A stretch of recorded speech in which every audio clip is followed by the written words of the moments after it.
What is going to go down at the National in Chicago this year, I'm literally spending 4 days at the National Convention as a dealer. I'm coming guns a-blazing. I'm coming. I'm out of control for 4 days. I called this man's wife and convinced her to let him come to this conference. He wasn't coming. He's like, have a good time, everyone. I'm devastated. I'm like, give me your wife's number. I'm gonna do crazy shit. I'm gonna like there up. I'm gonna like try to break the place. You got your perspective. I just want to be helped. Your perspective.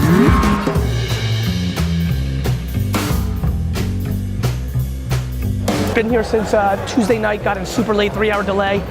Got in Wednesday, all day. Been here with my best friend, Brandon Warnicki, man who runs Wine Library. Sign up for winetext.com. This is fucking 1992 for us. Sure is. 1992 action, fans, bunch of myself, Little Lou holding it down, Tyler holding it down, D-Rock. You've even showed some business skills, which is really amazing to me, and I'm proud of you. It is now, Saturday, late afternoon. We got full day tomorrow. Devastated Brandon's leaving. Still gonna try to talk him out of it. Just having the best fucking time, best fucking people, trying to let them make cash. And I'm considering becoming a full-time sports car dealer and shutting down VaynerMedia. First of all, I'm just unbelievably humbled to be here. I'm an immigrant that was born in the Soviet Union. I grew up in New Jersey, very lemonade stands, very much sports cards. You know, for a lot of us of a certain age here, 87 Tops was like a rite of passage. It was like the crescendo moment. It was like, the 6th grade baseball card club in Edison, New Jersey changed the course of my life. I got very into this world, and basically I'm one of the great all-time terrible students because I spent 99% of my time between the ages of 10 and 16 reading Beckett and Tough Stuff and trying to buy cards. I grew up from such humble beginnings and that I was never able to afford to come to this convention as a kid and would always read about it and dream about it. So this is a substantially surreal moment for me. To me, happiness is about doing what you want to be doing. Too many people focus on the money, the things that come along with it. I think you have to focus on the process. This is the fucking best. I miss shows so much. I have Randy and Bregman over here at 40. I'll do those at 30. Cheater stays at 80. This during this little thing is at 20.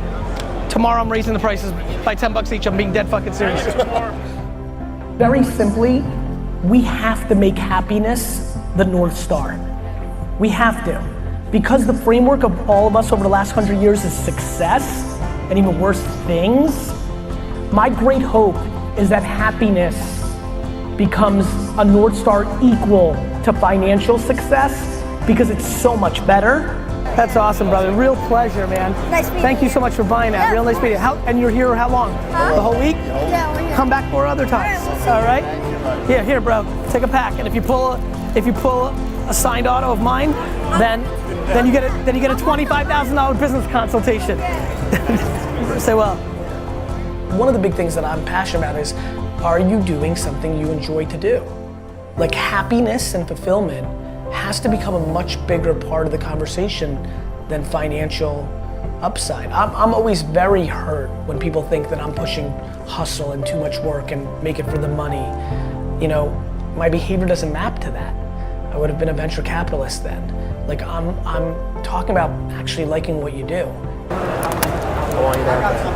Come on. I appreciate everything you've done for me. You're out of control. Thank you so much. Really. If it wasn't for your mindset, my mindset would have never. Stop by before the show ends. We'll hang one more time. Real pleasure. You know, these are my very first vintage cars I ever bought. Let's go. Smart move. Now you got the right story. Awesome. Well, we're excited to have you. And I'm curious, because I know you came to the National for a bit last year. I did. But what was really the tipping point awareness-wise or just in seeing the hobby where you were like, this is the differentiator, this is what brought you back? For me, it's the nature of flipping. You know, the macro trend of 14, 15, 16-year-olds buying and selling sneakers is something that I've watched for 7 or 8 years. When I really analyze that market, the kids are getting far more sophisticated. This is not what I saw from kids 7, 8 years ago where they'd stay in line for 4 hours, flip a Supreme and be pumped to make their 300 bucks. This is running hardcore tech to nab things on the web. This is having 44 kids in their high school stay in lines for them. You know, the 15, 16-year-olds that I interact with on Instagram, on DM, they remind me of me, who at 13 and 14, I already knew what the outcome was gonna be with my professional career, which I thought I was going to be successful in.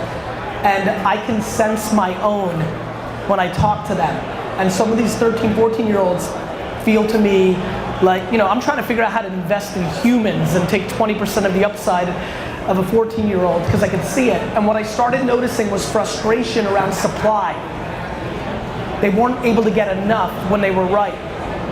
And then I started sensing cards, momentum, watching the market, and basically it was a series of a couple conversations where I just noticed, and I intuitively have decided for myself that sports cards, much like nerd culture and Comic-Con and Marvel movies, much like sneakers, that there's a bubbling of it being cooler and more scalable than it has. This has been an inside hobby. There's a lot of people I'm seeing right here that I know have been to the last 22 nationals, 15 nationals. And over the last 3 or 4, based on the homework I've done, the room's getting younger and compared to a decade ago, and that's good. We need to change the conversation, period, about the aspiration's not to be a millionaire, it's to be happy.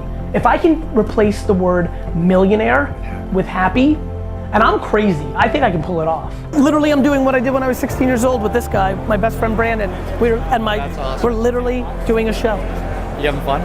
Like in an uncomfortable, like, can I muster up the courage to quit everything I'm doing and only be a baseball card dealer? Like that much fun. Happiness is the most important. It really is, and I preach it. And like, I'll be honest with you, I'm scared that I may do something weird like that at some point. Just garage sale and do baseball card shows. Happiness. Happiness is progression. Happiness is the fucking progression. Life's about alternatives. Like either you're happy and optimistic and moving forward, or you're unhappy, pessimistic, and looking backwards. You wanna go home and go to sleep and dwell? You wanna complain? Like, you're more than welcome to. To me, it's a very simple game. This is binary. What's the alternative? There will be a Gary Vee card in here, which for anybody, you can imagine if you grow up, think about this. If you grew up loving and flipping sneakers and one day you had your own signature sneaker, that's what these cards are for me. This has literally been the best week of my life. Really? Yeah, man, this is just like, I'm like literally sad that it's Saturday night. Like, I don't do 5 days of anything. D-Rock will tell you, I fly to give a speech in Hawaii and fly back, I'm there for 4 minutes. Like, I never stay anywhere ever. I wish I could live here for the next year. Wow. This is as good as it gets. It's fucking Wednesday. We sold 100 cases of cab. Yes. We're at a baseball card show. Yes. A lot going on. A lot. I love you.